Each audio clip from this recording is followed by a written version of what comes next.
Good. Hello, everybody. We are going to get started. We're going to get started now. Good morning, everyone. Good morning. Good morning and welcome to the Canadian Autism Leadership Summit. It's our first ever AI Symposium. Before we begin, it is my honor to invite Elder Elaine Kiknosway to guide us in grounding this gathering. Elder Elaine has been a long-time community advocate in child welfare in supporting families and Indigenous wellness, and in advancing awareness and justice for missing and murdered Indigenous women, girls, and Two-Spirit people, including creating inclusive spaces for Two-Spirit and LGBTQ communities. Elder Elaine, we are truly honored to have you with us.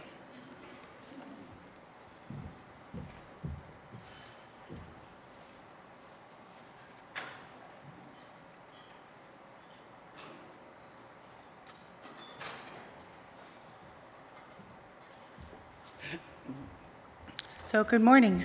Bonjour. Ani tanse kwekwe wache sego ulakut. Elaine Dijnikas, Mangan Dodam, Pelican Narrows, Amisk Lake Narrows, Buffalo Narrows in Donjaba. I live here on the Algonquin territory, and when I'm stating where I'm from, it's always that navigating, how do I know you? How does my generation of nations, of peoples know your families? And where have we crossed paths before? So when we're saying where we're from, it's that, who are you? Who are you? And where did you come from, and have we met before? And it's not just a first time meeting. We might have crossed paths generationally. And that's that conversation of how are we doing? How are we doing when we greet each other? And are we acknowledging each other with a smile, with a kind hello? How are you? How's your day? All these different meanings of the calling in, the invitation to be comfortable, the invitation to sit with one another, and just like we're doing, feasting with one another, the invitation and the welcoming. So with this, I'm going to just sing what they call a water song, because there's a lot of water that's happening right now. And the translation to this, and sometimes I have to look it up, because that place of where language has changed. So the meanings behind the words are Nibi Giza Ga Ego means water, we love you, and we all carry this water. So we're saying we love the water and we love the waters around us. We thank you and we respect you. So I'm just do that as an opening offering song.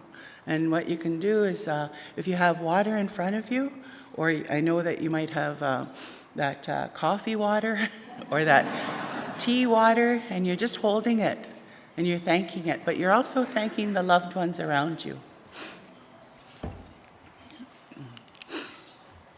I'll just give it a moment.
with you, you can take a sip of it while we do the last. Liebe, Gisagehigo, Chimigwachwane, Migo, Gishawan, Ibigo. Miigwech, have a good day.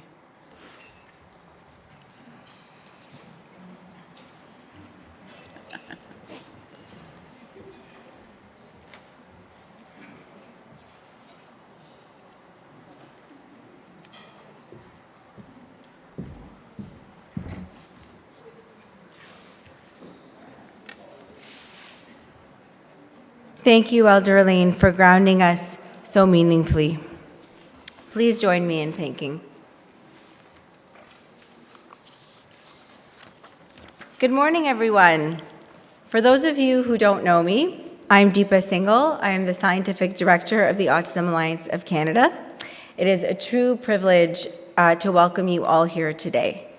To all the people in this room with lived experience, to the researchers, the clinicians, the policymakers, the innovators, thank you for the leadership that you bring to this space. Thank you for your dedication and for the heart that you bring to your work. Because what brings us together today is not just a conversation about technology. It's actually a conversation about people.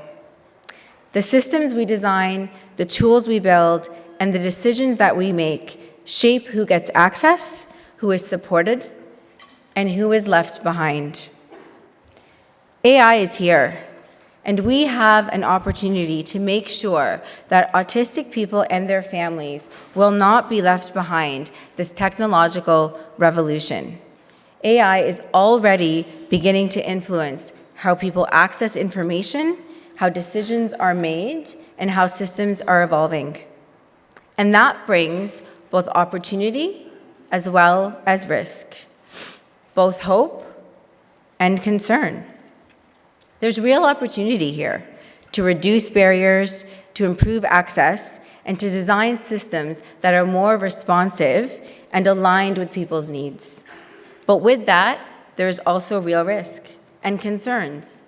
Concerns about bias, about whose voices will be included, and whether these AI systems are moving faster than our ability to guide them responsibly.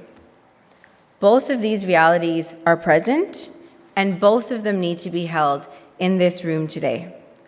Because this moment demands more than just optimism, it demands more than just criticism, it demands intention.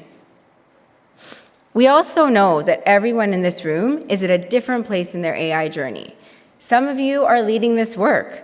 Some of you are just beginning to use these tools, and some of you are just beginning to engage with what this means. All of that belongs in this room today. Today is about learning. We've created a space for curiosity, for collaboration. And our intention was to start to build a foundation of skills and knowledge so that this community could move forward perhaps with a little bit more clarity than when we walked in today.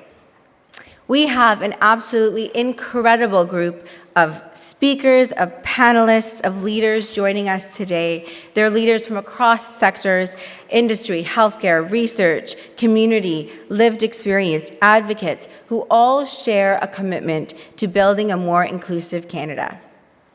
So before we get the day started, I want to get a sense of how everyone is feeling in this room. You're going to see a QR code pop up. If you can use this, we're going to have a word cloud come up, and we're asking a very simple question. In one word, how do you feel about AI? So take a moment and share a response. One word, anything that jumps to your mind. Scared, excited, potential, nervous, curious, hopeful. Wow, you can really see the mix of emotions in this room: curiosity, excitement, skepticism, fear, opportunity. And this is exactly where this conversation needs to start.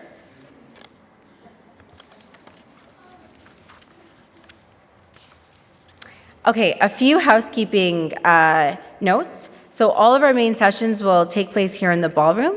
At lunch, we're going to have 2 breakout sessions. One of them will be in this ballroom, and the other one will be on the second floor at the mezzanine level. If you need a quieter, lower sensory space at any time, our Zen Den is also located on the second floor of the mezzanine. This is a sensory-friendly space, and we have staff ambassadors and accessibility guides available throughout the day if you need support. I'll ask them to kindly just wave their hands so folks can see who they are. Right there at the back, thank you so much. Next door in the Laurier room, you'll find our members showcase. It's open today and tomorrow with a quiet viewing period this evening from 5:30 to 6:30. To support accessibility, we have simultaneous interpretation available in both English and French. If you need a headset, please see our incredible face-to-face team all back there. Well, they can wave, but you all know who they are. For those joining us online, you can access interpretation and captions through your Zoom accounts. We're also using an app called Huva this year for the summit. You will find an updated live agenda, speaker details, information about the sessions, and networking opportunities. If you need help accessing it, please look for Mackenzie Salt, and he will be happy to assist, as well as any of our face-to-face team. Finally, on your name badges, you will see comfort level stickers. Green means you're open to connect, yellow means there's some limits, and red means that you wouldn't prefer to engage at this time. We encourage everyone to respect these signals so that we can build a supportive and inclusive environment. And with that, let's get right on to it. It is my absolute pleasure to introduce Ben Carr, who is a member of Parliament for Manitoba. He serves as the chair of the Standing Committee on Industry and Technology, which is currently studying the opportunities, risks, and regulation of artificial intelligence in Canada's strategic industries. Please join me in welcoming Ben Carr.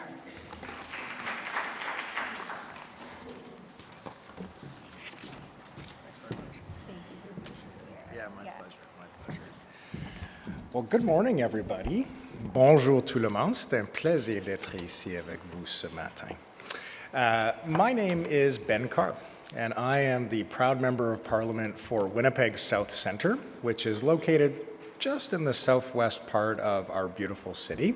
And I was very pleased to have the opportunity to sit beside Anne today, who is a constituent of mine, and all things being Winnipeg, just so happens to live about 3 blocks away from me. And one of the reasons that I feel very privileged to be here this morning amongst such a talented and diverse group of people rallied around a common cause is because I had the privilege throughout earlier stages of my career of being involved with the autistic community. I'm going to talk about that a little bit. So I currently have 2 primary roles while I am here in Ottawa, in addition to being the Member of Parliament for Winnipeg South Centre. One is that I chair the Prairies North Caucus for the government. So what that means is that I convene all of the government's members of parliament from Manitoba, Saskatchewan, Alberta, and the territories, and we identify the various issues that are relevant to our region. And then I have to go in front of a microphone every Wednesday morning and look the Prime Minister in the eye and tell him what's coming out of our region. And for those that are having feelings of how it can be uncomfortable sometimes to present publicly, I can assure you that those are feelings that even people like me who have been speaking in front of audiences for a long time still have. And that nervousness and the finding your feet under you is something that even in my workspace is very common. And the other role that I play is I chair the Standing Committee on Industry and Technology. And as was mentioned, we're currently engaged in a fascinating conversation about AI and the future of artificial intelligence in our country. But before getting into politics, I was a teacher. And I started my career teaching grade 6 French immersion.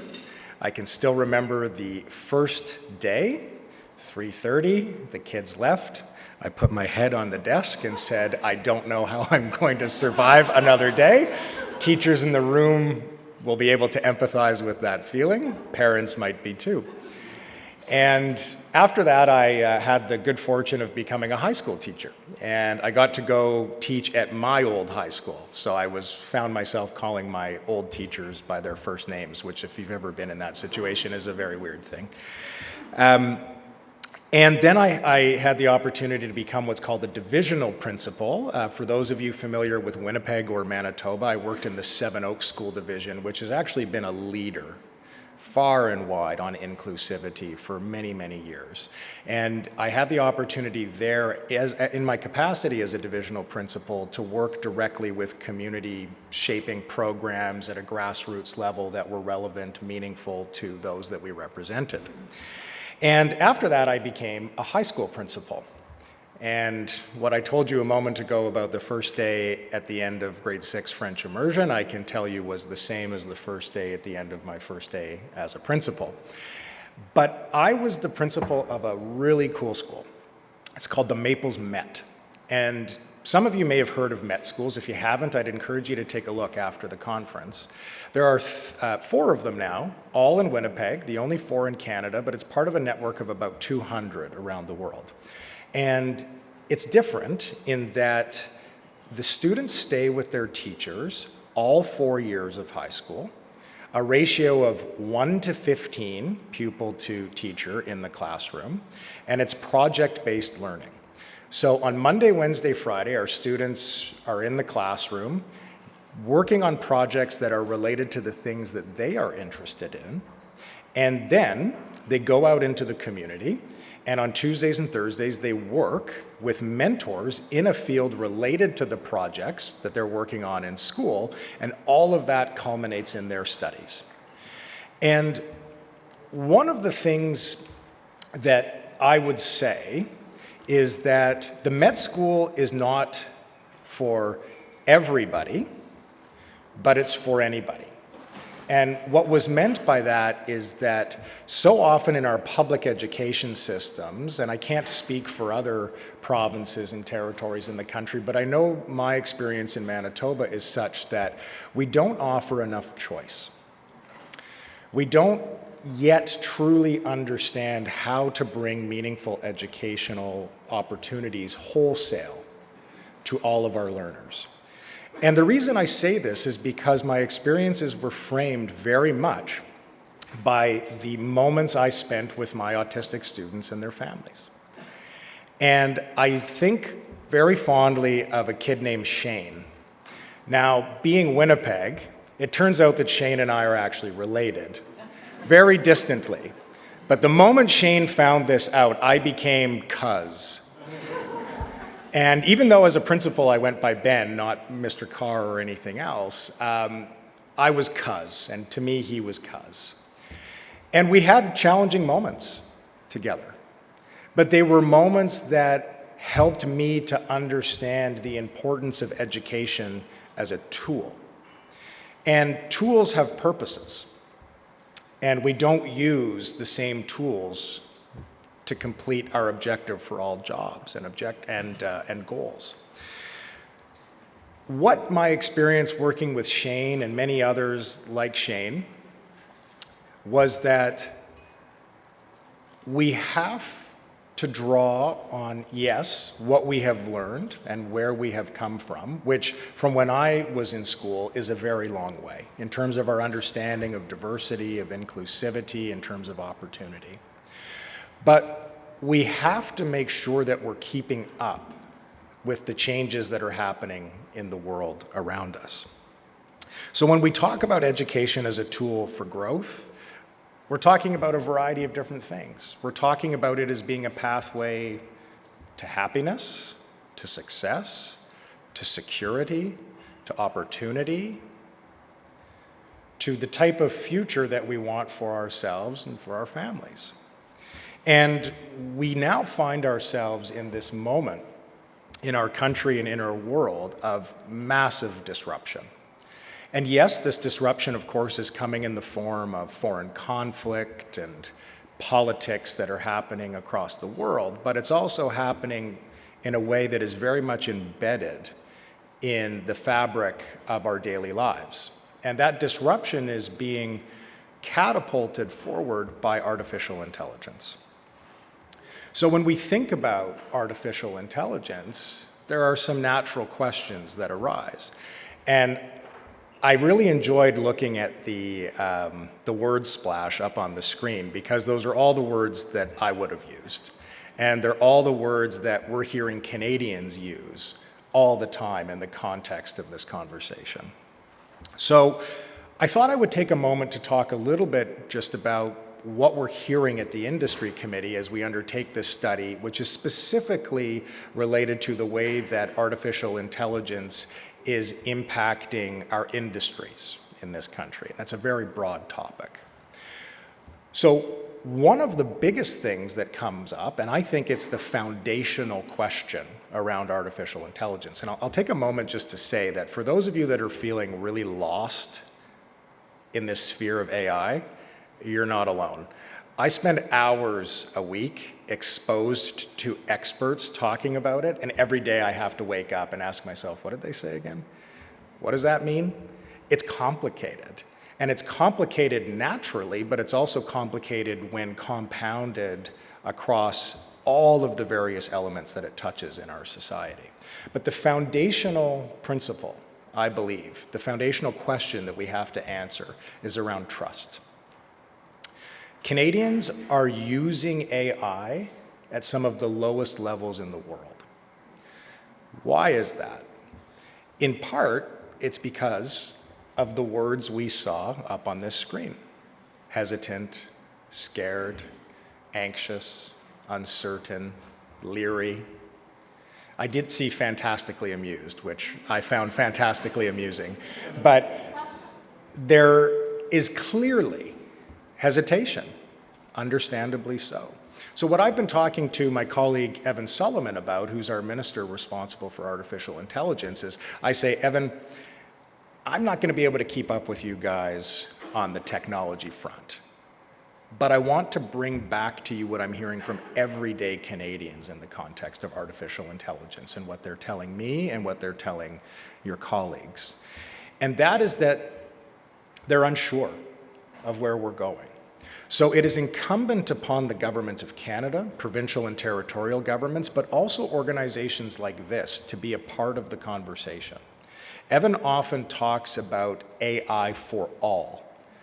And I don't think about that as just being a catchphrase, and I don't think about that as just meaning something in an economic sense. I think of it in terms of the way I would look at inclusivity in education in a school, which is that we have to engage in a conversation that is open, that is meaningful, that is transparent, and that allows for grassroots voices to be heard, accepted, and included in the spaces where those conversations are taking place.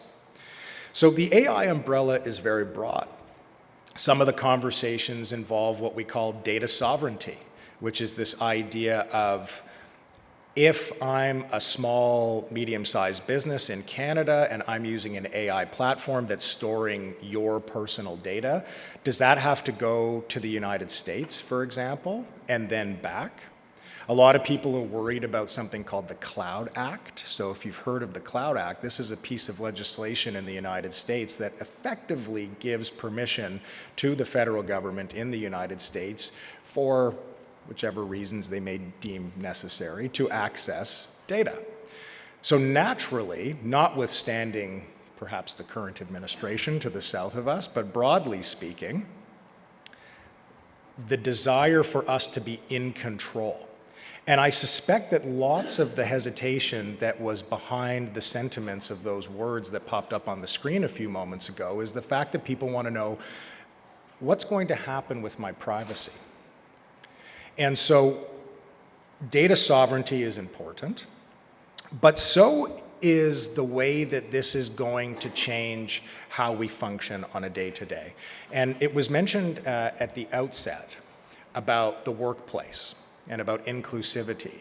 And one of the things that people are concerned about and that we have to look at, and this is just but one example as we develop this AI policy, is in regards to imagine an employer looking for an employee, using artificial intelligence to sort through resumes. Well, what's the screening process? What's the algorithm? Who is it designed to capture? Who is it designed to exclude? And should Canadians have the right to ask questions of that employer's algorithmic decisions? I would argue yes. What the framework of that looks like, I'm not sure. But this is an example very early in this conversation around artificial intelligence of how the autistic community, for example, needs to be included in the conversations that we're having to ensure that there are not either by design or unintentionally negative ramifications and impacts on the community by virtue of what artificial intelligence is trying to accomplish. I met a young woman on the weekend when I was in Montreal, and I asked her what she did for a living, and she said she was a master's student working on diverse digital design. I'd never heard of that before. I said, well, what does that mean? She said, well, what I do is I design websites for patients who have had a stroke to make sure that the interface is amenable to their needs. And I said, well, why'd you get into that? She said, well, in part I'm interested in design, but in part because my mother had had a stroke and I saw how difficult it was for her to navigate technology. And I was thinking a lot about that conversation coming into this conference today, because to me, although a completely different sphere in some ways, is actually quite relevant to the conversation that we have to be having as a country right now, and that the people in this room have to be having, which is around how do we ensure that the way that we are engaging with new technologies is going to be accessible to us the same way that physical infrastructure is accessible to us. The same way that, and I have to say, when I see all the little gadgets and tools and things on the table, it certainly brought me back to my classroom days, because my office was just filled with a variety of different things. Well, why do we do that? I mean, everybody in this room knows why we do that. It's something that makes people feel at home, like they belong, like they're included. It's a piece of physical infrastructure that is a part of an educational tool in an inclusive setting.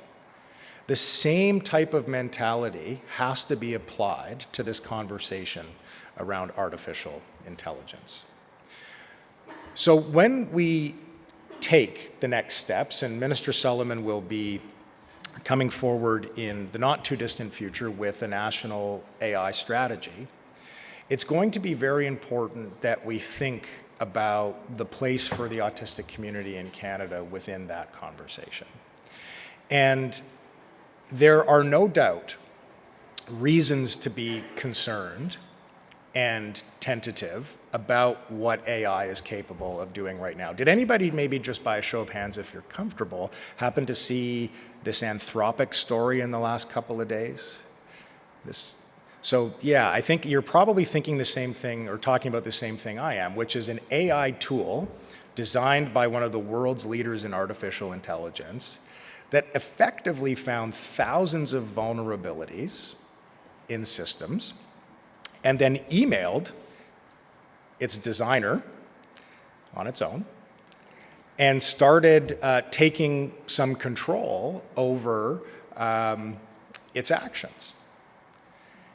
And that's one part of the equation. But the other part of the equation is a doctor in Montreal who is a pediatric cardiologist, meaning they are a heart doctor that works with kids, who has used artificial intelligence to create something that will reduce wait times for newborn children with heart murmurs. I didn't know this, but apparently there's probably some medical professionals in the room, but apparently 80% of children are born with a heart murmur. Didn't know that. Obviously, the need to see a specialist would vary, but the point is that artificial intelligence was used by this doctor to change the structure in which people were able to access medical professionals, and it reduced wait times. So I think it's really important for us in this room to be thinking about stories like that, thinking about stories like the woman I met a few days ago who is designing websites specifically for patients recovering from strokes, and to apply that to the challenges and opportunities that exist within the autistic community in Canada, and to think through that lens. Because in order to be part of the conversation, the government will need to understand where those obstacles exist and what solutions are required in order for us to ensure that the needs of the community are met. So what I want to end by saying is that this is an incredibly important moment for the country, but this conference and all of you in this room today and those that are joining virtually have a significant role to play. And I would encourage you to make sure that you allow your voices to be heard, that you allow your ideas, your fears, your hopes, your desires, the opportunities that you see to be included in this national conversation.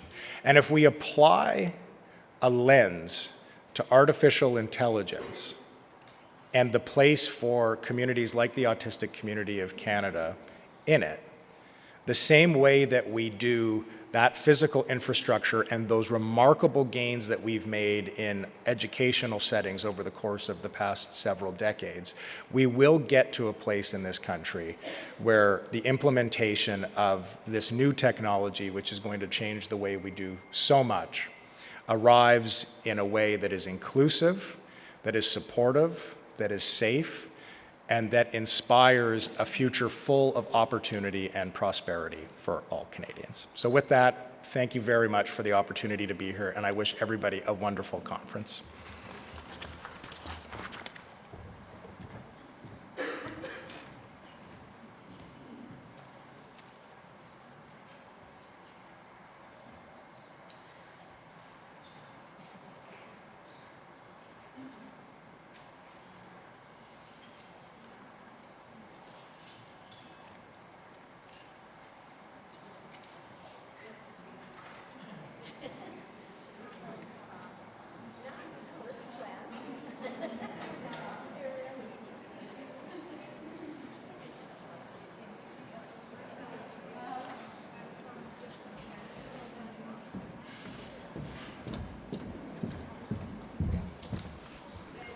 He's taller. Thank you so very much, Ben, for setting us up so nicely and letting us know what's happening in the bigger landscape around AI policy in Canada. It's now my absolute pleasure to introduce Tara May, who's the CEO of Asperitech. Asperitech is a world-class quality assurance testing company that creates meaningful employment for autistic people and social opportunities. Please join me in welcoming Tara May.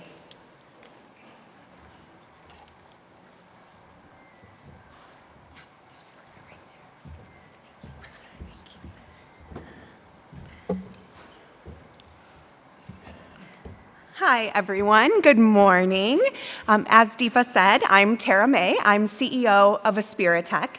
We are a tech company in the U.S. With about 125 customers globally, and 90% of our team is autistic adults. So, yeah, we can, absolutely. And what I like to say is this company was not built for autistic adults. It was built by autistic adults at every level, from entry-level positions all the way up to 80% of our executive team, as well as our board of directors.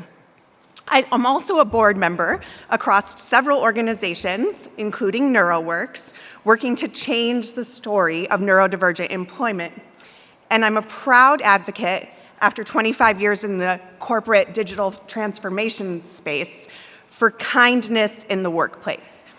I believe that kindness is not a soft skill, it is a power skill. So today I'm going to share a little bit about the power of human kindness and how it links to AI, which might not be something you're thinking about together very often. I get to talk about two of my favorite things as well, neurodiversity and dramatic tech shifts. I spent 25 years in digital transformation for media companies, including the Chicago Tribune, AOL, and a variety of others. And what I have found after decades of being part of major digital shifts and leading tens of thousands of people through these shifts is that the truth is, I need to look at the American version. The truth is that we decide what we do with the technological shifts. It is our brains and our decisions. So one of the questions that we ask ourselves, like every kid on a road trip ever, is, are we there yet? And as humans, we often struggle with change. And despite the fact that we're all at a wonderful AI symposium and ready to roll up our sleeves and talk about AI, we're also probably, each of us, a little sick of talking about AI. It's all day, every day. We're wondering, are we at the future? Where are we going? Am I invited? Will I like it when I get there? It is a little bit like a road trip, except for it's a road trip where we're building the engine of the car on the highway, breaking down alongside the road, and we have no idea what the destination is. Sounds like fun, right? Right? It probably depends on your risk tolerance level. You saw the words on the word cloud. People are feeling every variation on the spectrum of human emotion. But like it or not, it's happening. So the real question is, where exactly are we going? And who gets to decide? Who is driving this car on this road trip? That is the question of our moment right now, fundamentally. That's the decision we are making. And if you take one thing away from me speaking to you today, and this conference in general, I want it to be this. It is up to us. I first put these words on a slide back in 2005, which doesn't sound that long ago, but it's 21 years now. How did that happen exactly?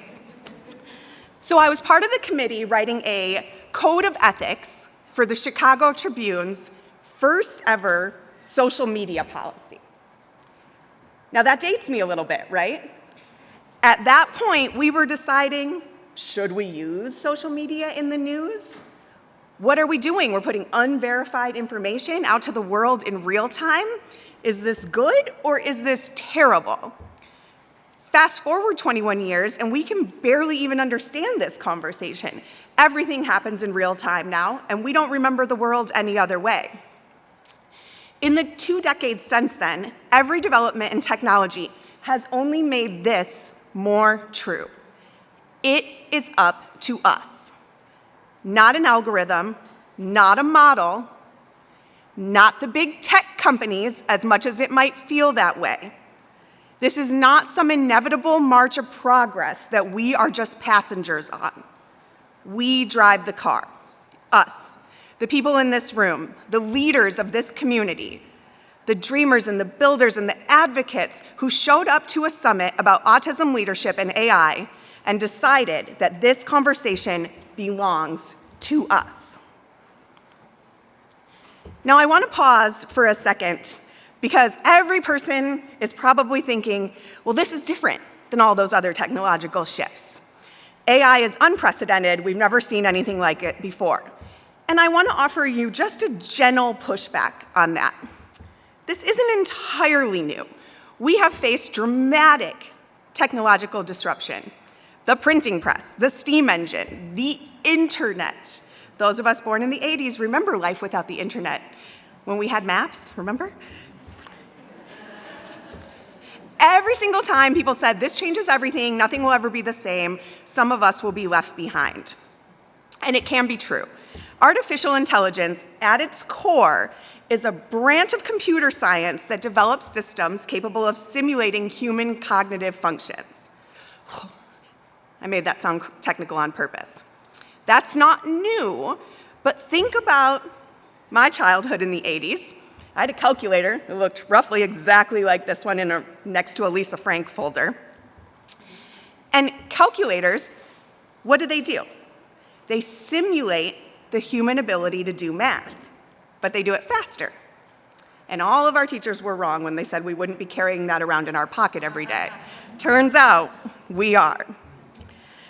But the point is, the determining factor isn't the technology itself, it's the choices human makes about how to deploy it, who to include, and who to protect. Now this time, I will say, it is a little bit different. The pattern isn't new, but the speed and the scale are completely unprecedented. This technology isn't just automating physical tasks, like robotics and vehicles. It's automating cognitive tasks. It's replacing knowledge workers' thinking. So this changes the stakes, and it changes them specifically and urgently for communities like ours. This is one of my favorite graphics. I absolutely love it. And you can squint at it a little bit, but I'm going to tell you essentially what it is. It's a long-term timeline of technology. You can Google it and download it and put it on your wall at work. That's what mine is. But what's cool about this, right, is it takes you all the way back to the bow and arrow, which again is a technological advancement that simulates and improves a human ability to hunt. I also love that it includes the first human instrument. Did you know this? The flute is from 43,000 years ago. I just think that's cool. But the pace is wild. You can see how technological improvements started, and this spike and peak at this moment in time. The pace is wild. And when the pace is wild, the people who get left behind are almost always the people who are already at the margins. That's why this conversation is not just optional for autism leaders, it is essential. But here's what I love about the neurodivergent community. We have never accepted the margins as our permanent address. We aren't just the dreamers of dreams, we are the builders of dreams. Willy Wonka got that right. The people who imagine a different future, who refuse to accept the world as it is, and insist on building a world as it could be, those are the people who move humanity forward. And nothing is more powerful than the human voice. We all got to witness it this morning. Who got goosebumps as Elaine's beautiful voice filled this room? I did. Do you think if I played you an AI song from YouTube on this video right now on this stage, that it would have that same power? It just wouldn't. We are not subject to technology. We are the engines of innovation. We are the force and the energy and the passion that will drive us forward. And here's a piece of data to prove it. The human brain, every single one of us, has 87 billion neurons firing in it. That's what we're walking around this room with, an electrochemical supercomputer more powerful than anything that's been built. The most sophisticated AI in the world today can only simulate about 2 billion neurons. Think about that for a moment. Think how powerful your brain is. The most powerful AI systems in the world run on data centers, controversial data centers, that sometimes consume more electricity than small countries. Your brain does what it does, 87 billion neurons with, on about 20 watts of energy, equivalent to that of a light bulb. So let me be very clear about something. We drive the bus. AI does not have agency. It does not have values. It does not have a vision for a more equitable world. We do. And the direction this technology takes is determined entirely by our hands on the wheel. Right now, sometimes it can feel like those hands belong mostly to a very small group of people who look very similar to each other and were educated in very similar ways and who share a narrow set of assumptions about whose productivity matters, whose communication style matters, what professional looks like, and whose brain is worth investing in. We know that AI is built on the human knowledge that is on the internet, and that is biased at its very core. We have to make sure that this community, our community, gets in the driver's seat, and that we push the buttons. Now, this is a powerful statement, right? The building of the atomic bomb is a very controversial moment in technology. It's on that timeline. But we decide whether or not we use this. This power exists every day. But we don't push that button every day. We need to decide when and where and use technology to make the world a better place, not blow it up. A recent article in the Wall Street Journal stated that 29% of employees are not just not adopting AI, but they're actively sabotaging their company's efforts to instill AI. People are actively refusing to use the tools, and sometimes it's hard to blame you, right? When you've watched technology put you on the sidelines, surveil you, control you, or even take your jobs, why would you trust it? That's a natural instinct. But I would argue it's something bigger. Corporations, executives, tech companies are pushing this technology without taking the time to understand their teams and the people on their teams. What drives them? What are they worried about? What are their concerns and excitements and values? When you root curiosity in kindness, you can understand people on another level and reach transformation rather than fear. That also requires psychological safety. At the pace we're being asked to move in 2026, the pace of digital and AI, we need to feel safe to fail. We need to be in organizations that band together and lift each other up when things go awry and celebrate when we move forward. Because what happens when we don't? In moments like this, the wealth divide widens. So either we're part of the group that moves forward and shapes technology, or we get left behind. AI without inclusive design isn't neutral, it's extractive. It takes the gains and concentrates them at the top. We need to build this transition intentionally, because if we don't insist on inclusive AI, we will build a world where the wealth divide doesn't just grow, it calcifies. How many people saw this quote from Alex Carr at Palantir? Yeah, did you see this come out? So I froze a little bit when I saw this quote, right? He made a lot of headlines saying, with AI, there are basically two ways you know you have a future. One, you have some vocational training, or two, you're neurodivergent. Now, I don't love this, right? The framing is too simple, it buys into stereotypes, and it turns neurodivergence into a commodity rather than a human identity. It's a new pressure, right? It's not you're broken, fix yourself, it's you're superhuman, perform. But what I will say, what I do agree with, is that the qualities that have always defined the neurodivergent communities excellent are things like thinking outside the box, integrity, a deep sense of justice, and the courage to see what other people miss. These qualities are not a liability in the AI age. They are a compass. Which brings me to Glinda. The original Wizard of Oz is one of my favorite movies. In this movie, as most of you all know, I'm sure, Dorothy ends her journey, she arrives at the Emerald City, and she turns to Glinda for help in getting home. And Glinda, of course, tells her to click her red heels. and she says something very powerful. In my opinion, one of the most powerful lines in any movie of all time.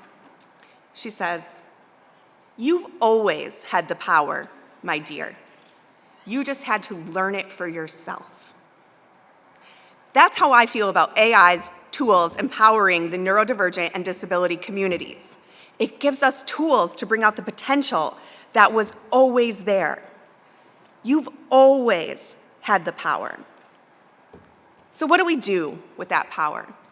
The highest form of knowledge is empathy, not data, not process optimization, not efficiency metrics, empathy.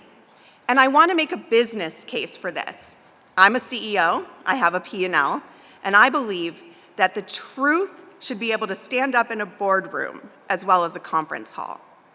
Organizations that are genuinely inclusive with AI and with culture are built on the premise that every brain and every person has value, that difference is an asset and kindness is a strategy.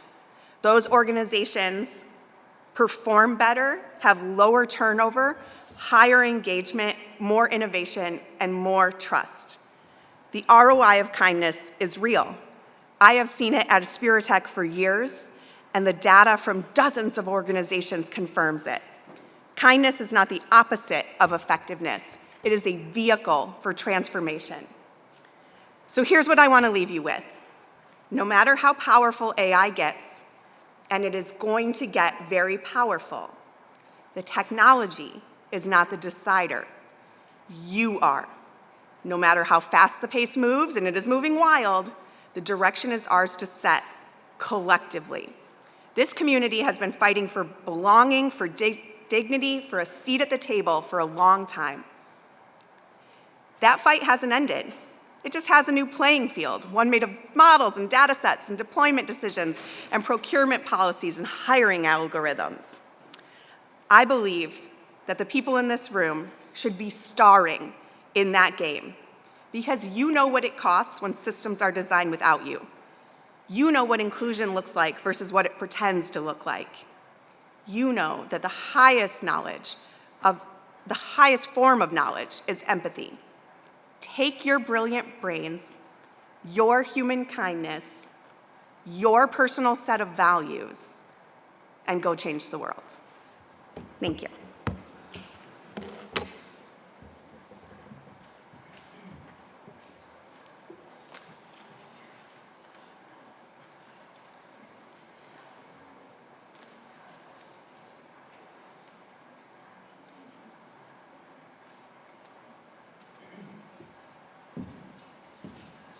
Wow.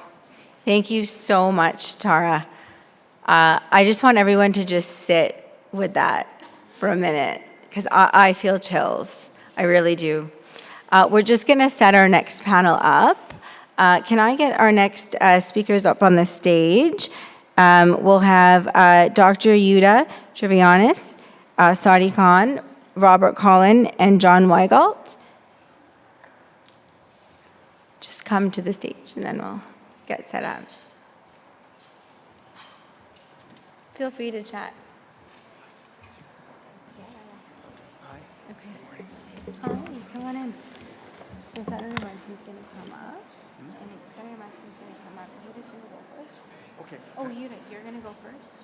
Can I put these? Well, Senator Martin's going to sit there. Yeah. Can I put those there and just? Thinking Senator wants them there. Yeah. And then me next. Exactly. Thank you. Okay. You can leave those there. Okay. Where do you want me? You can sit right next. And we're gonna be bringing on John and Saadi virtually. Sally?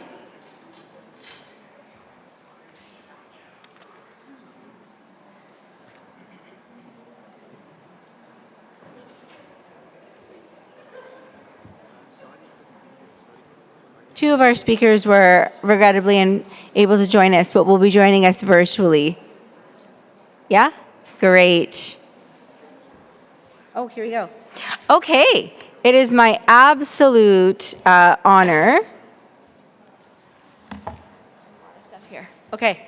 It's my absolute honor to welcome the Honorable Senator Jim Munson to our stage.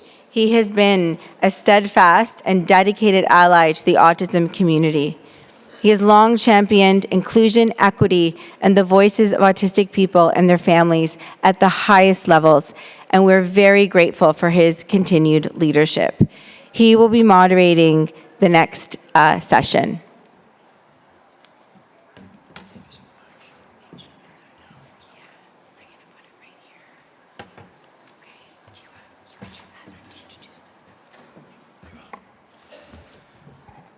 We have to do this first. There we are. Well, good morning, everyone. And before I introduce our panelists and sit down and have a good conversation, there's a lot of words this morning, right, already? I used to be a journalist, a reporter for many years, but there are only two words that, for me, right now, that stand out for me to try to comprehend what we're going to be going through, and that is curiosity and kindness. We've heard them from Ben and the previous speaker, curiosity and kindness. Because when I woke up this morning, I'm always looking for pictures of inspiration. In our home, we have various paintings from children from the Dragonfly Company here in Ottawa, a group of Down syndrome children, and they're beautiful pictures, paintings, and they're inspirational. But there was one this morning from a gentleman who lives at Carrie's Place here in Ontario, and it's an abstract painting. And when I looked at the abstract painting, there is inspiration, but also a little bit of bewilderment. What is this painting telling me? A little bit of confusion, a bit of a maze there. And I said, I know what's telling me, is that you are bewildered and really don't understand AI. I was thinking that this is a journey, a real journey, especially for a person who's about to be 80 this year. A new journey. The internet was hard enough, and then getting through social media and so on was even difficult. I mean, I even remember choo-choo trains with steam coming out of the top in the 50s in Campbellton, New Brunswick. So we've come a long way. And I was just also thinking that when I was appointed to the Senate in 2003, if somebody had said to me, well, Senator, welcome to the Senate, we're now going to do a report on AI. Who? And this is 2003. I wouldn't have any idea. But we've come a long way, and I just want to say that we have come to listen and we have come to learn. And I do hope by the end of the day, the end of this week, that we'll all have more knowledge about the importance of AI in the autistic world. Because let's get back to that theme of who we are. There only is one other word: inclusion. Inclusion. So with that, I'm going to introduce, I have so many papers here. Everybody else has different kinds of technology. I have old-fashioned paper in front of me, but I'm going to introduce, and then we'll sit down. I'll sit down with you. The four speakers, two we don't have here, but first of all, Bob Conlon of IBM Canada, Sadi Khan of IBM Canada, Dr. Yuta Trevoneris, we've talked about pronunciation here, Inclusive Design Research Center, and John Weilgelt of Microsoft Canada. So if you just give me a moment, I'll go over this way and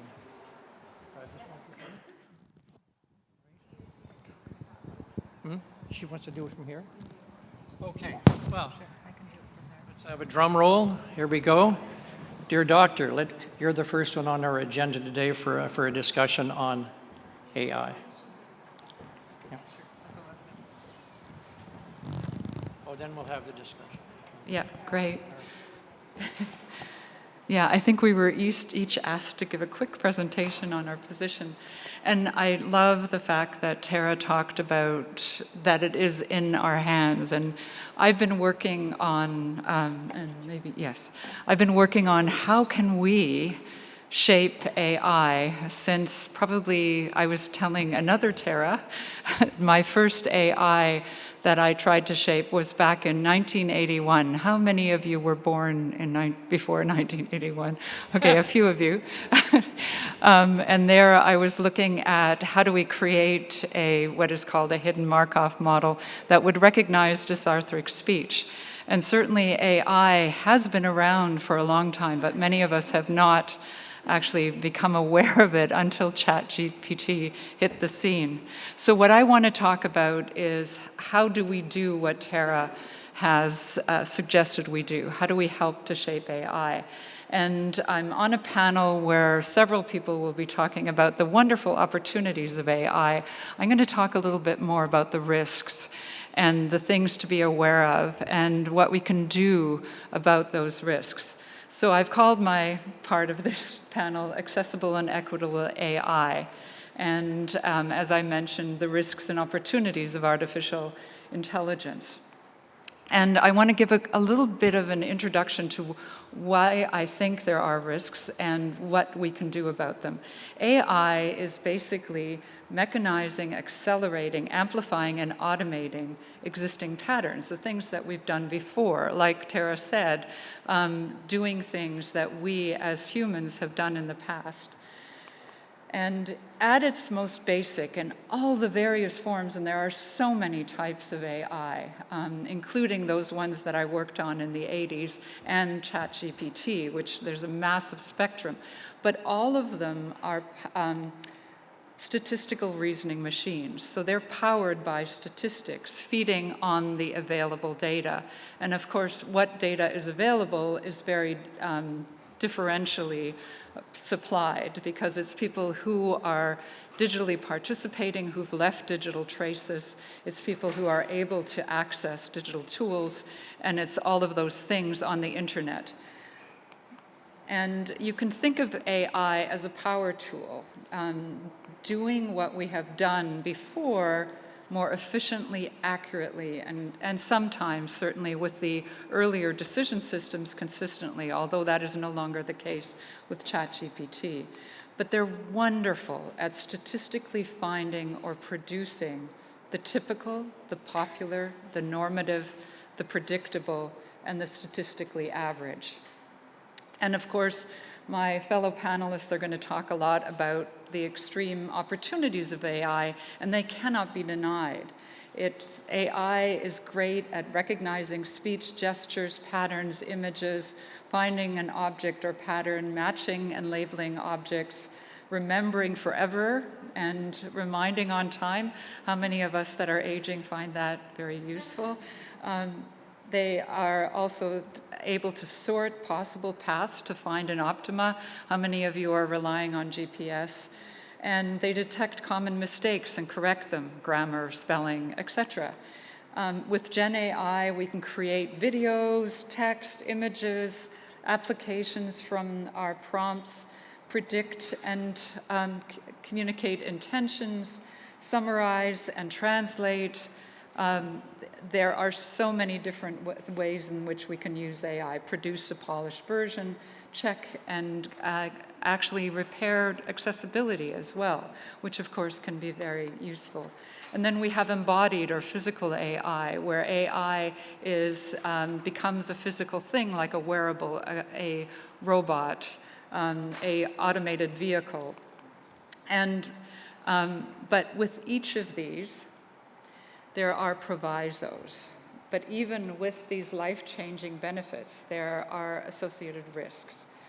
People aging with disabilities are most vulnerable. I have a trifocal, and I can't read my, the bottom thing is like this. So the notes are there, which is, okay. Anyways, I will tilt my glasses like this, or wear them upside down, I think. People with disabilities are most vulnerable to the privacy breaches because they're unique. You are easy to re-identify. It's like picking out the only different colored person in a neighborhood. Despite the fact that the data that you're providing might be anonymized, it's very easy to figure out who it is that's ordering a particular product that is unusual. The health apps open you to surveillance and manipulation. Think of all the advertisements and push notifications that you're getting. AI homogenizes giving advice for the average and predicting the most popular responses. And there are inverse benefits. AI works the worst for people that need it the most because they're furthest from the average and their statistical tools. And not to mention the connectivity and sustainability costs and the rising costs once you become dependent upon an app.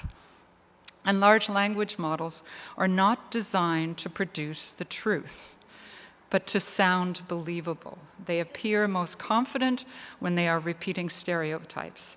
And think of the polluted pool of data that they are trained on and the stigmatized images of disability on the internet. Whoops. Okay. It's not working. Oh, there, now it is. But even when AI, and now it is working too fast. Even when AI works wonderfully, there are these unintended consequences. In many employment situations, it's assumed that accommodation is no longer needed because, of course, AI can do this, but of course, it's working differentially for different people. And for people who need it the most, it often isn't working very well. And then it is so seductive that it causes cognitive surrender. How many of you have completely surrendered navigating the world to your GPS, or surrendered figuring out how to grammatically state something to whatever the prediction offers you? And there is a loss of individuality. I found that most distressing in high school classes, where there's already a pressure to fit in, but kids are choosing what is predicted by their tools rather than keeping their quirky personality or doing things a little differently. But I'm most scared about the decision tools that most of us were not even aware of.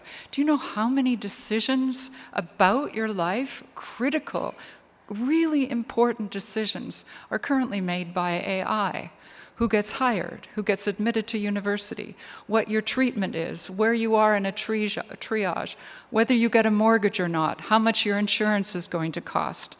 So when AI and statistical reasoning is used to make those decisions, when it is used to find, match, sort, label, measure, optimize, calculate, analyze people at scale, then it is basically propagating discrimination faster, more efficiently, and accurately. And there are many challenges with not being average. It's an amazing superpower, but unfortunately, our world, and certainly AI, isn't created in a way that it recognizes the strength and the essential quality of human difference.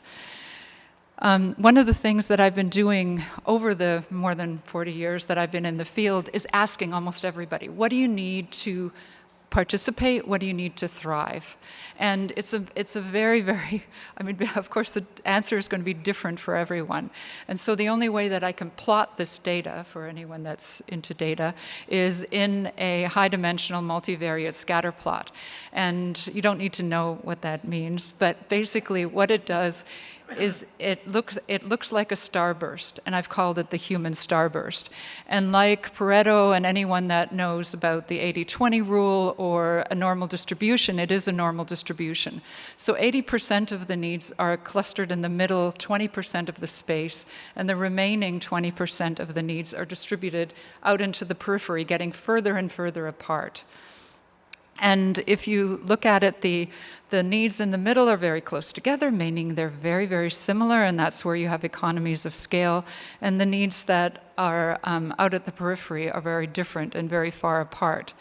And unfortunately, because of all of the conventions that we had, even before AI, everything, all the designs, whether it's a service, a product, a policy, are designed well and work for people that are in that middle, that have needs within that middle. And as you move away from the middle, they don't work as well, and then they don't work at all if you're out at that periphery, at that jagged edge where you're different from most people. And unfortunately, the same goes for statistics. If you read a conclusion within a newspaper that says the majority of women, the majority of men, the average whatever, those declarations about what we find and what we have deemed to be truth and evidence based upon statistics, upon empirical science, are true for the people that are in that middle, who have needs in the middle, are inaccurate as you move from the middle, and they are wrong as you get to the edge. And because of this, and one of the things that my center's been doing is we've been monitoring these harm and incident databases that where medical or medicine or employment have to report what has gone wrong with AI.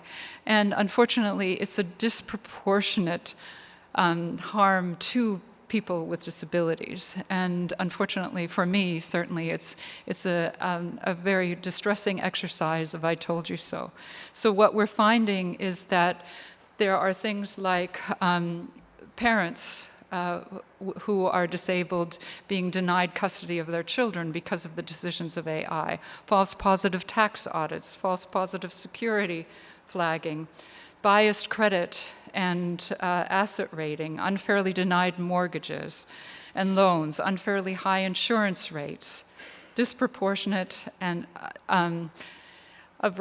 disproportionate access to relevant information, unfair denial of services, and the worst, and the thing that I've been looking at quite a bit lately, is iatrogenic death and illness is rising for people who are unlike the average, meaning death and illness due to treatment because medical calculators that are using AI are determining what the treatment should be, and that's based upon data regarding the average rather than personalized medicine. So advocate for personalized medicine. There's a problem with the standard solutions. So there's a massive industry, AI ethics industry that is emerging that are certifying AI as ethical, responsible, fair, whatever the determination is. But the problem is that there's just statistical discrimination in AI ethics measures. The risk and impact assessments that are occurring are using statistics. So if the harm to you is highly unique, and if you are highly unique, then it will be the harm that's done will be highly unique.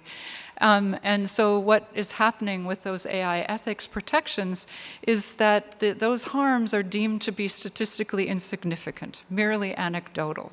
And so it doesn't require the protection. And we need more than the many measures, and I'm going to quickly go through this, and apologies, that are currently happening to try to protect us. And unfortunately, we've talked a little bit about privacy. Privacy, by most people with disabilities, is bartered for essential services. How many of you read that legalese that comes with the terms of service before you click I agree? If it's the difference between agreeing without reading it or foregoing the essential services that you or your child requires, then you're going to click I agree. And anonymization at source, as I mentioned, doesn't work. Differential privacy, which is the advice that's frequently given to somebody that is worried about discrimination, to remove those factors about yourself that would cause someone to discriminate against you, they also mislead the AI, so it will never actually serve you, and it doesn't train the AI to recognize that diversity. And there needs to be recovery from data abuse and misuse. We worry so much about putting up those walls to protect our privacy, but really what we need is we need someone to help us when we are inevitably subjected to data abuse. And of course, as mentioned by Evan Solomon and by Ben Carr, Canada is actually linking its economic survival on AI, but what we need in order to adopt is we need to have trust. And one of the things we're working on right now is the first guardrail, and we have several members of the committee here within the room, and we've created this thing called the Accessible and Equitable AI Standard, which is the first globally in the world. So Canada is the first to create something that specifically addresses the harms to people with disabilities. And it has 4 parts: ensuring that people with disabilities can participate in the full AI ecosystem, not just as consumers of AI, but also as the designers, the developers, the implementers, the evaluators. And then making sure that AI treats people equitably in those decisions that we've been talking about. And then what are the organizational systems and processes that need to be in place so that organizations use AI in an equitable and accessible way. And then lastly, how do we ensure that AI, equitable and accessible AI, is integrated into education and that people with disabilities can access that education?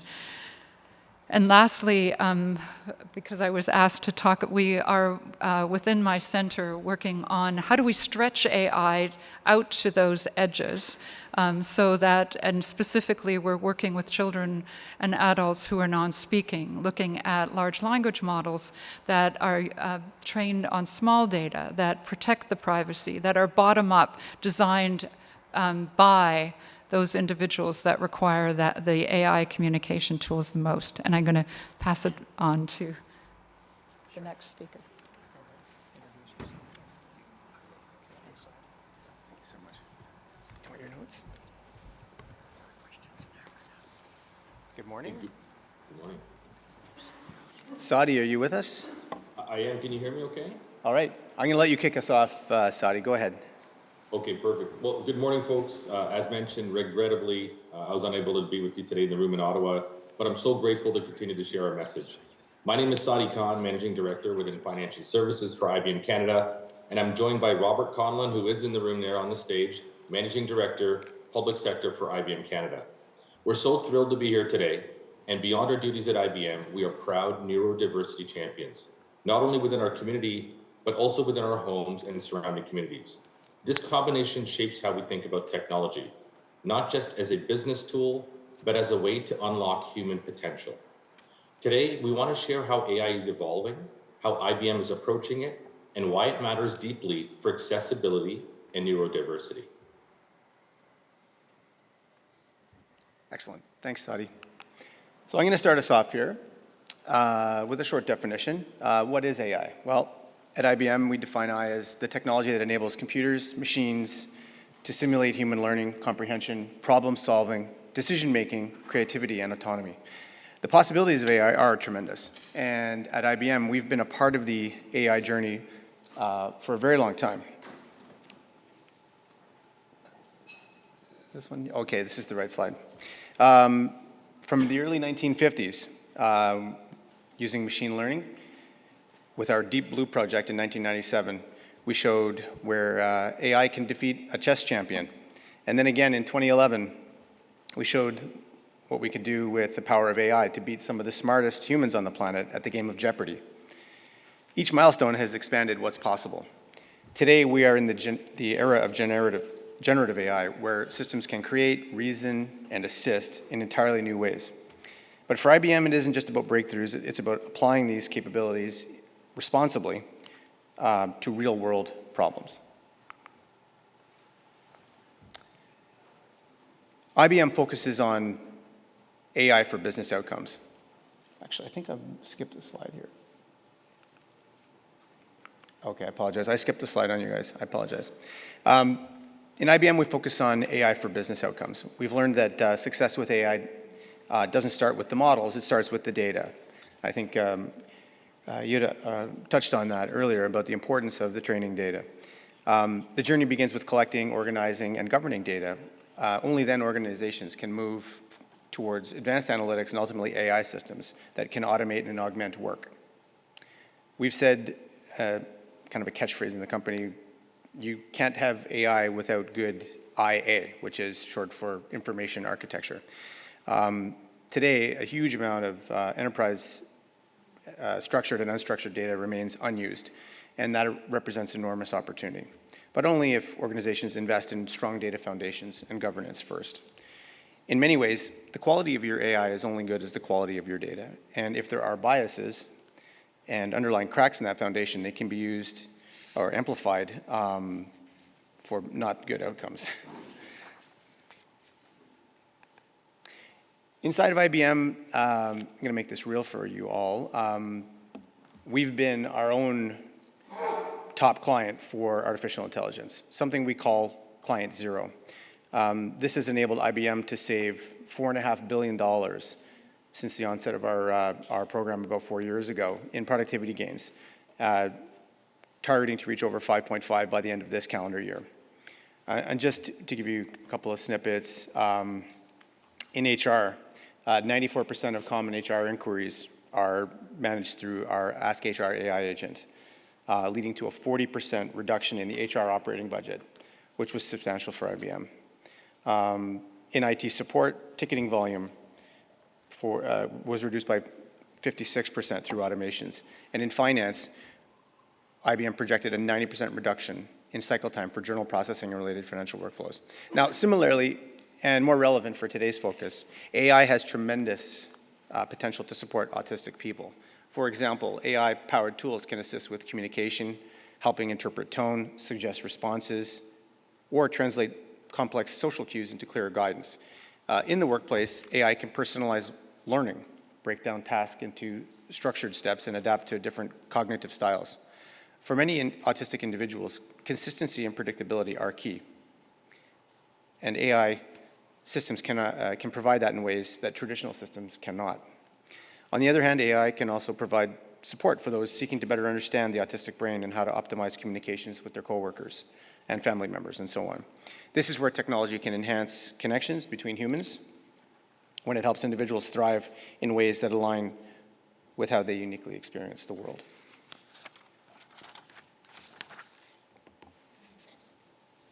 Sadi? Now, as Bob has shared the immense potential of AI, with opportunity comes responsibility. AI systems are only as fair as the data they are trained on. As Yuda, Tara, and also Bob have mentioned, bias in data can lead to outcomes that unintentionally exclude or misrepresent individuals, including autistic people. For example, hiring algorithms trained on traditional communication patterns may disadvantage neurodiverse candidates. That's why responsible AI is critical. IBM is committed to a committed participant in responsible AI initiatives. As you can see on the screen, on December 7, 2023, IBM Canada became one of the first technology enterprises to sign Canada's voluntary code of conduct for responsible AI. We focus on transparency, fairness, explainability, and accountability in how AI systems are built and deployed.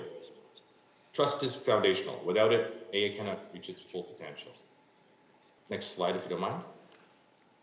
Thanks, Bob. So, yeah, next slide. Oh, pardon me, yeah. There we go. IBM Equal Access. So now that we've discussed some of the challenges, what can we do about it today in the room?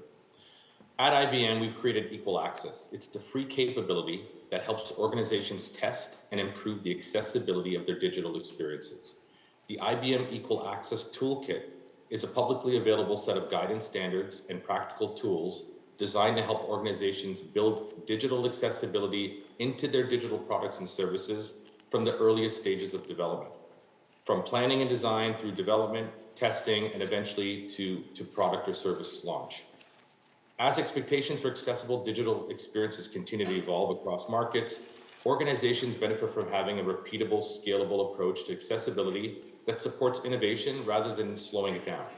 One of the key benefits of the toolkit is it's helping teams avoid retrofitting accessibility after a product is built after the fact, which can be timely and costly. The IBM Equal Access Toolkit supports a shift from reactive fixes to intentional user-centered design, helping teams build digital products that work better for people without compromising your speed or quality of delivery. And here's the kicker, as mentioned before, Equal Access is free, it's openly available, and it helps make accessibility a collective responsibility. So our ask here today is that you please share this QR code with any stakeholders that can benefit from this toolkit. Next chart, it's another QR code. It's a different slide, I promise. This is IBM Skills Build. Lastly, how can we all prepare for this moment in AI? Let's talk about skillsbuild.org. IBM Skills Build, it's a global, free learning platform designed to close the digital skills gap and open doors to careers in today's fastest growing fields, including AI, cybersecurity, and data. What makes Skills Build so impactful is its focus on access. It removes traditional barriers like costs, credentials, and rigid education models, and instead it focuses on what truly matters, which is skills, potential, and real-world readiness. Importantly, the program is intentionally designed to support neurodiverse individuals, people with disabilities, and others who have historically been excluded from traditional education and hiring pathways. With flexible, self-paced learning and practical, hands-on content, it meets people where they are, and it supports different ways of thinking and learning. As technology reshapes the workforce, which we've been talking about today, success will depend not just on technical expertise, but on diverse perspectives and alternate ways of solving problems. The autistic community, in particular, brings strengths like pattern recognition, deep focus, and innovative thinking, capabilities that are incredibly valuable in AI-driven environments. Through Skills Build, learners can access over 1,000 courses that are on the platform and earn industry-recognized credentials. And again, it's completely free. More importantly, it helps create real pathways into meaningful, sustainable careers. So please leverage this by visiting the platform through the QR code. Please share with stakeholders that can benefit from this.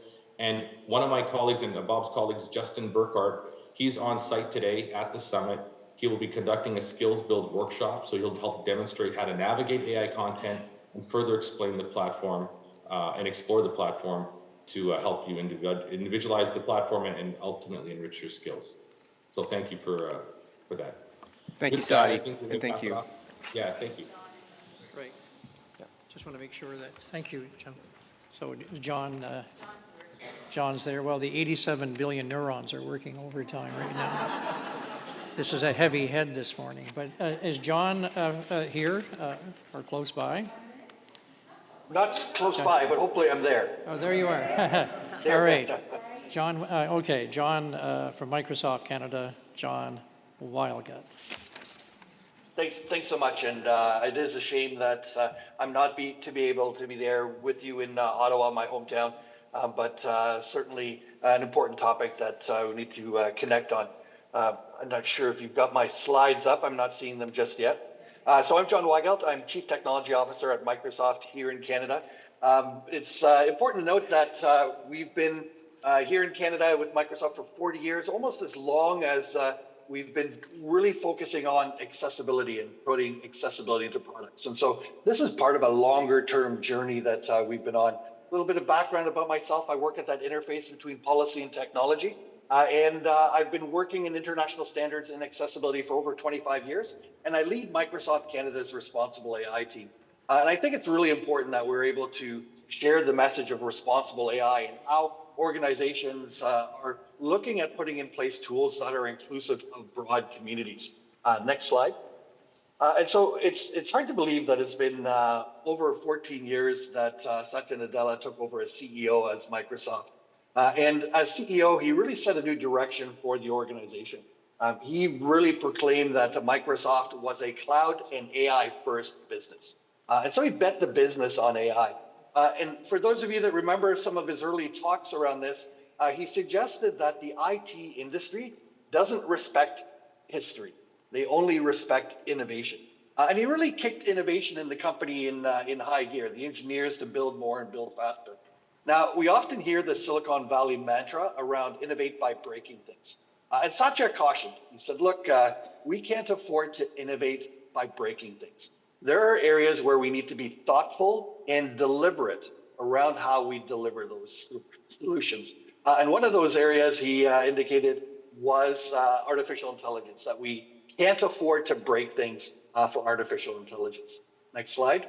And so we've learned through a long history that, hey, when we're thinking about secure solutions are better solutions. Privacy enhancing solutions are better solutions. Accessible AI solutions are better solutions, are responsible solutions. And so really we see inclusive design building better design for all. And so just about 10 years ago, Satya put together 10 principles to guide our direction for the use of AI. Next slide. Now these principles predated many principles that are out there in the marketplace. If we think about the federal government's Treasury Board, FASTER principles, or the OECD principles around AI, these came before that time. And our AI principles guide our direction across all our product sets and even locally. And so these principles are fairness. They must stamp out unwanted bias within communities. They must be safe and reliable. They must respect privacy and security. Now, here's a big thing that's different in our principles than in many others. We have called out inclusiveness. And so right off from day one, inclusiveness has been included within our AI principles, and it's one of the core principles to how we roll out these tools, not only from traditional AI, so the statistical work that Dr. Trevianis talked about, but all the way through large language models. These 4 principles are founded on the principle of transparency and accountability. Transparency about where these tools should be used and should not be used, and accountability to you, and onwards accountability to our customers.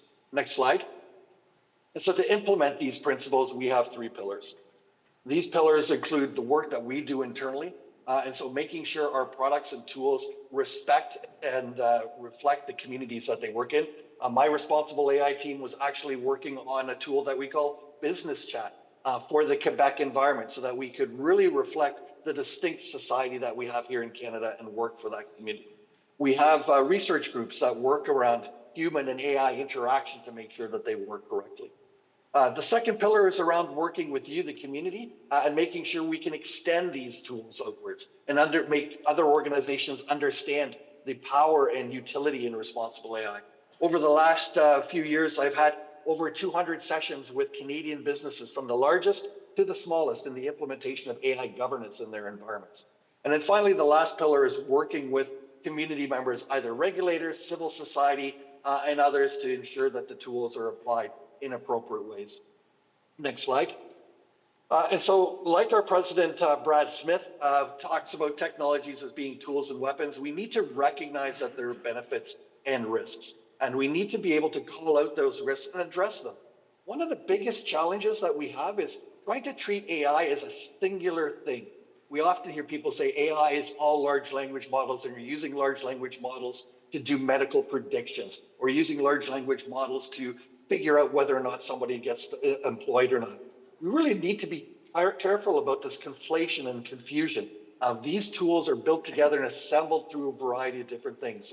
And so you might use the large language tool to do simple natural language translation, and a traditional tool that is there to do the heavy lifting. Next slide. And so what does that mean to us when we look at our delivery of solutions? We have a responsible AI framework. My responsible AI team reflects the organizations and the people that we deliver the tools. We have a mantra of not for us, without us, and we review sensitive use cases around where there could be unwanted bias, where there could be human harm, or where there could be affronts to human dignity. And we review these use cases, and one of the most powerful things about these use cases and these reviews is I'm able to learn from somebody else's lived experience a blind spot that I might not have had. And so we're able then to create better scenarios, better solutions for our constituents.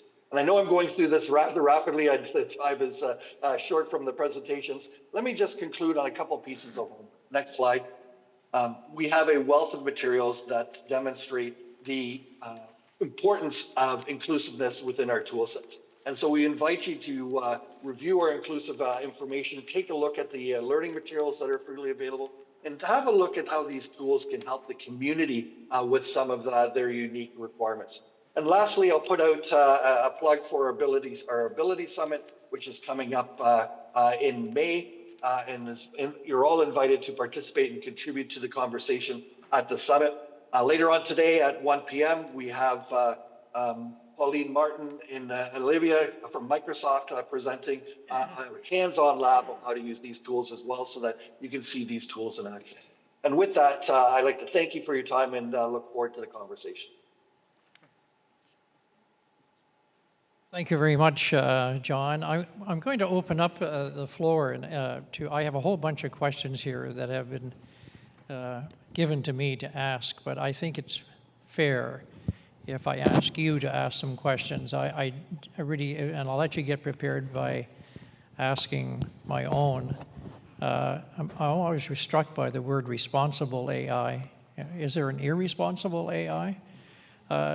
Responsible is a very important word, and when it comes to the autistic community, the jobless rates, the working, if we're talking about inclusion, going to work like everybody else, it's not happening.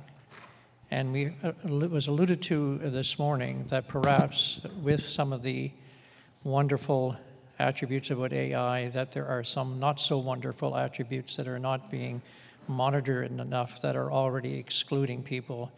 And I'm wondering if you could address that issue for me. Yeah, so in terms of responsibility, of course, what motivated the creation of AI and what is the design of AI optimized for? Given the original creators or the most powerful creators of the large language models. Is this working? Yeah. Yeah, that's better. Now it works. Okay. So if you think about what AI was, what motivates the creation of AI, largely it's popularity, attention, because of course our attention is a commodity, and monetization.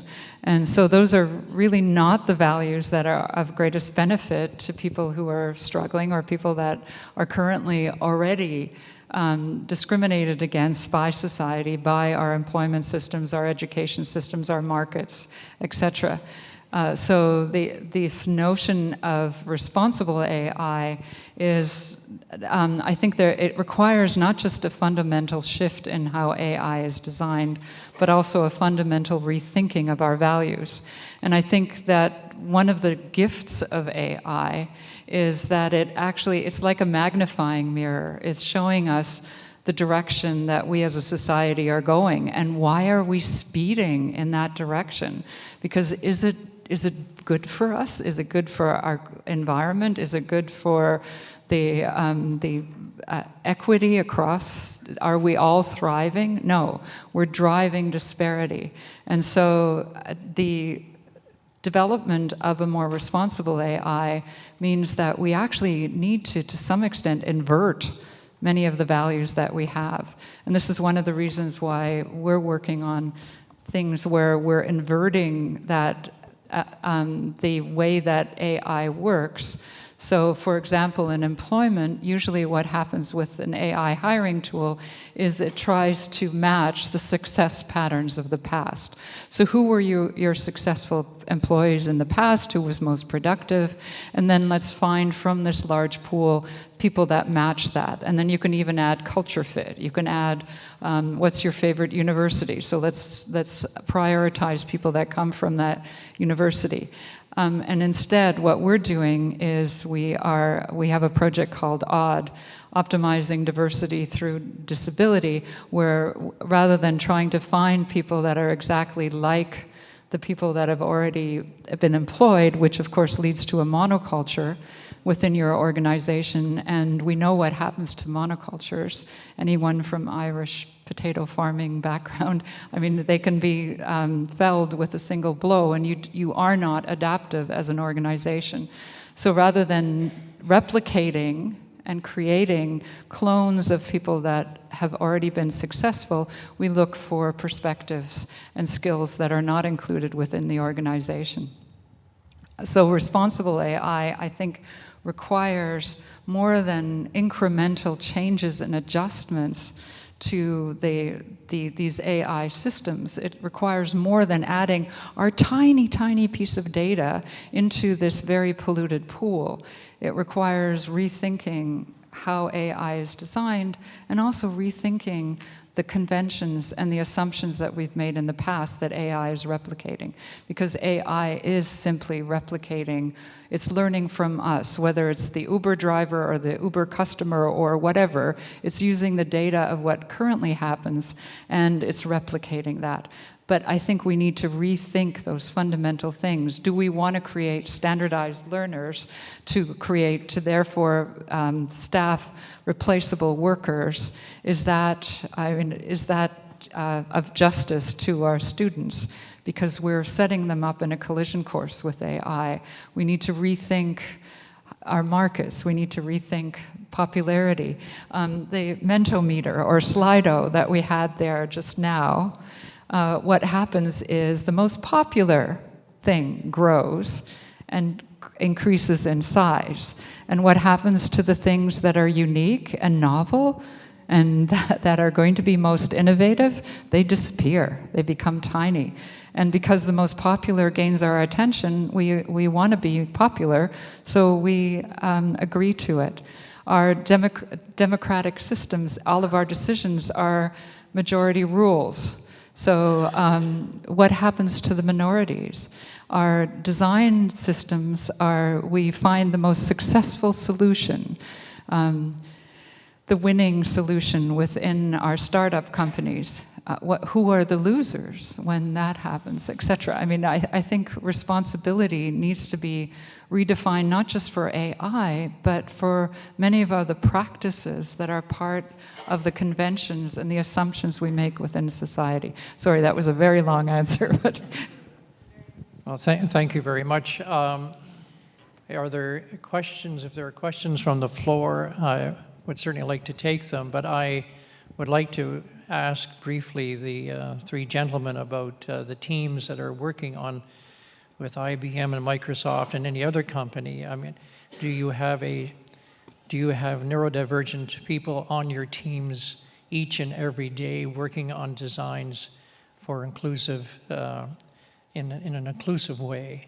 I asked that question because when I was doing a bit of teaching at the University of Victoria, the master's students in business, I asked them the question, if you were sitting in front of 4 people and you really wanted to hire this particular person because this particular person was so intelligent, but social contact wasn't working quite well, but your own bias shifts you to saying, I just think I'll go with the comfort zone I have. So therefore, you're just not getting it, right?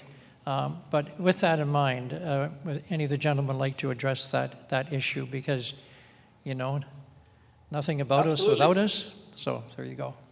Absolutely. I'd love to jump in on that one.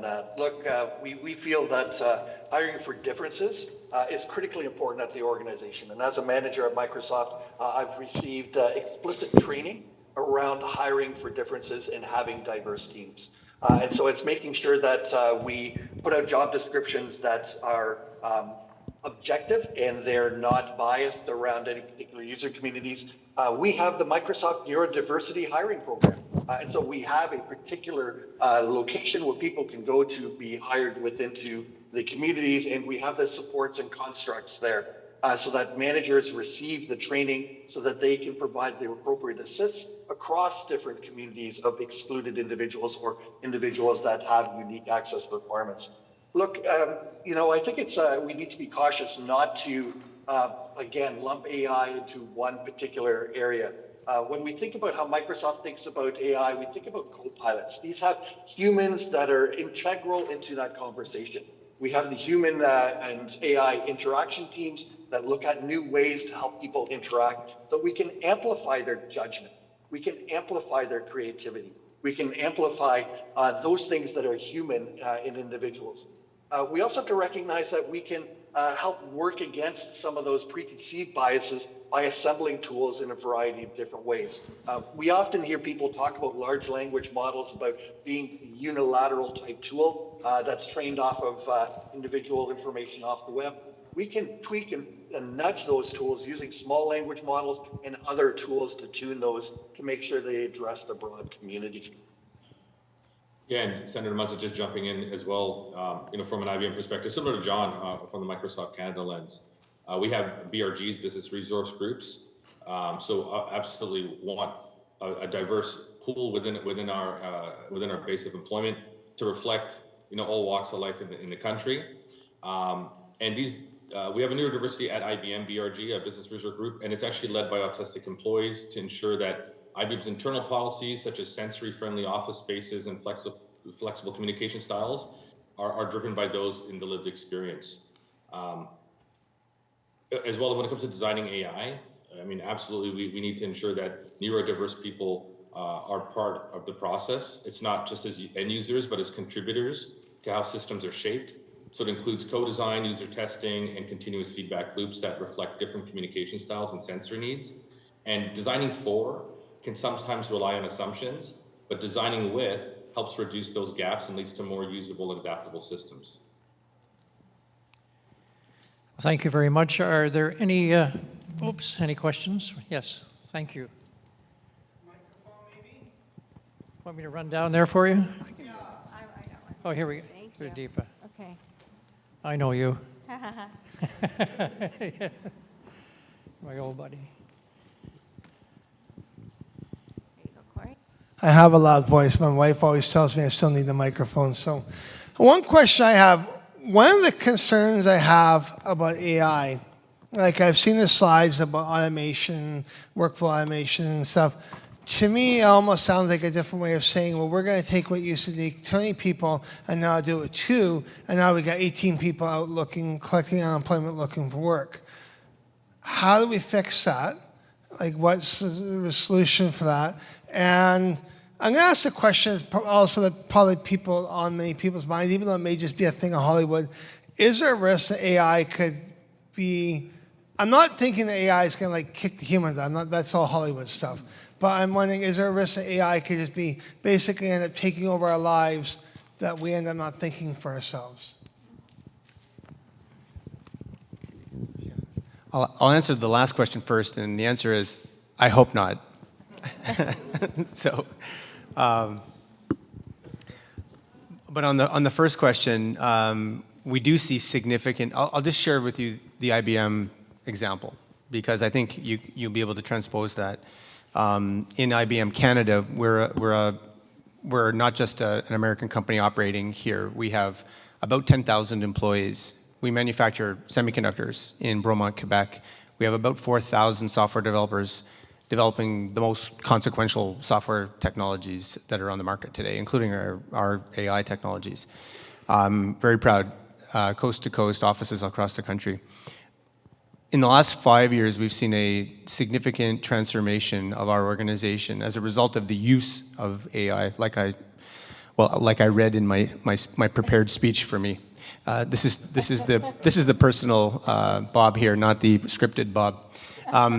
But I wanted to share with you what I've observed in the company. In our company, when we create an optimization and we give individuals an opportunity to repurpose in the organization, we've seen a positive effect in that we've found other roles. Now, I said we reduced 40% of our HR productivity gains by using the HR assistant that we use.